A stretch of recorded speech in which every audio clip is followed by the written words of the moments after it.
With the general election just a little more than 5 months away, we examine how President Trump and Vice President Biden are faring in some of the key battleground states and more with Amy Walter of the Cook Political Report and host of Public Radio's Politics with Amy Walter, and Tamara Keith of NPR. She co-hosts the NPR Politics Podcast. Hello to both of you on this Memorial Day, and it is just a little more than 5 months until Election Day, so never too soon to start talking about the general election. We've been looking at the polls. We know it's early. And Amy, I want to start with you because in, I guess, a handful of the key battleground, these states that are going to be really hard fought, we are seeing Joe Biden ahead in a number of states that Donald Trump ended up winning. Pennsylvania, Joe Biden's up 7. Michigan, he's up 6. Arizona up 4. Wisconsin up 3. Florida up 3. Now, I know several of those are within what we call the margin of error, Amy. But is this a headache for Donald Trump at this point? And if so, I mean, how much of a headache? Well, Judy, from the very beginning of this reelection campaign for the president, we knew that there was going to be the major question was, what is President Trump's ceiling? If you look at the polling throughout his presidency, you can see that he has a pretty low ceiling. He has very rarely gotten above 45% job approval rating, which suggests that it's going to be hard for him to get above the level he got in the last election, which was 46% was his popular vote total. The Democrats are hoping that that actually is his ceiling and that Democrats will win. Joe Biden will win because he's going to win over those candidates who didn't vote for Donald Trump, but also didn't vote for Hillary Clinton. You know, you think about a place like Wisconsin, it was 22,000 votes, just a very narrow margin that Donald Trump won that state. The number of people who voted for Jill Stein in Wisconsin was 30,000. Another 100,000 voted for Gary Johnson. So just getting some of those people back, the theory goes, there goes Wisconsin. The president's team suggests, though, that his ceiling is not as static as the polls look because they're going to increase the pool of voters. They're not just going to win back or win over voters from 2016. They're going to get more people to actually vote who didn't show up in 2016. And in places like Wisconsin and Pennsylvania and Michigan, those kinds of people who don't turn out and vote traditionally, who didn't vote in 2016, look a lot like the president's supporters. They're overwhelmingly white. Overwhelmingly, they do not have a college degree. There are more of those types of voters in a place like Wisconsin than there are voters of color or white voters with a college degree. So, Judy, that's really the battle right here, which is if you look just at who can get to 50%, Democrats argue that the president can't hit that number. But the president's team argues there are going to be a whole bunch of people who show up on election day that you're not counting on. I still would rather be in Joe Biden's position right now than the president. The president's definitely playing defense a lot more than an incumbent president should be.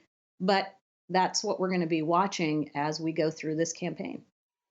So, Tam, is the White House, is what we see the president saying and doing and what the White House and the campaign are doing, does it seem designed to add those voters that Amy's talking about? Well, the voters that Amy is talking about are not, going and finding women in the suburbs who are maybe turned off by Trump and are going to vote for them. What the Trump campaign is looking for are people who are just like the people who voted for him in 2016, but who didn't show up. And so they are doing things that are designed to reach those people. They have this new app where they're trying to get people to share with their friends and they've gamified it. And inside of that app, President Trump is sort of a perfect version of himself, and Joe Biden in that app and in other ways that the campaign communicates is no good, terrible, and a puppet of China.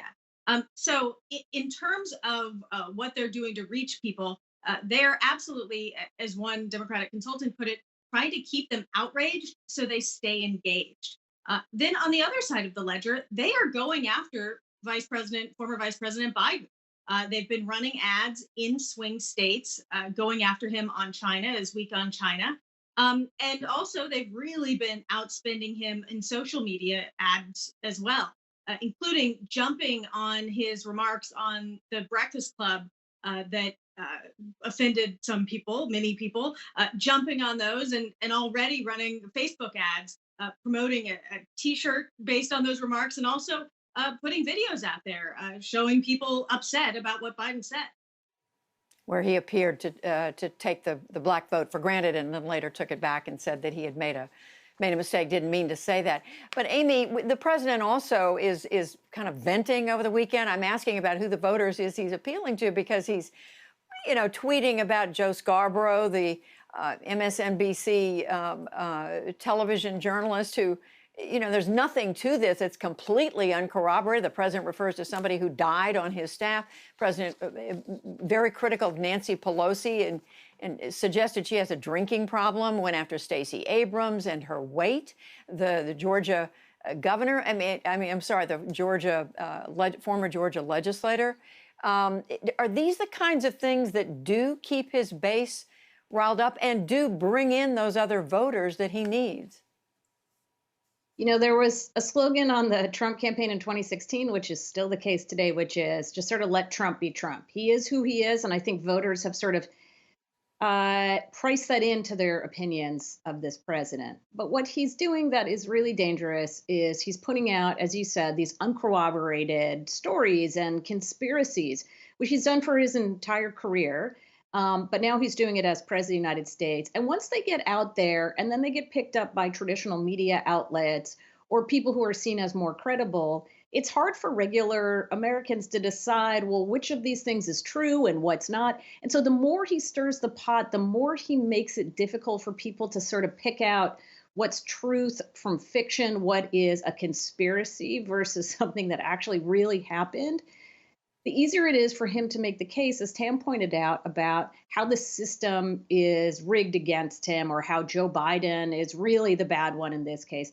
And again, I think so much of this is trying to take it away from being a referendum on his handling of this pandemic, his handling of the job as president, and to put the onus onto everybody else, and specifically onto Joe Biden, make it a referendum on things that you don't like about Joe Biden instead of a referendum on the person who's actually sitting in the White House.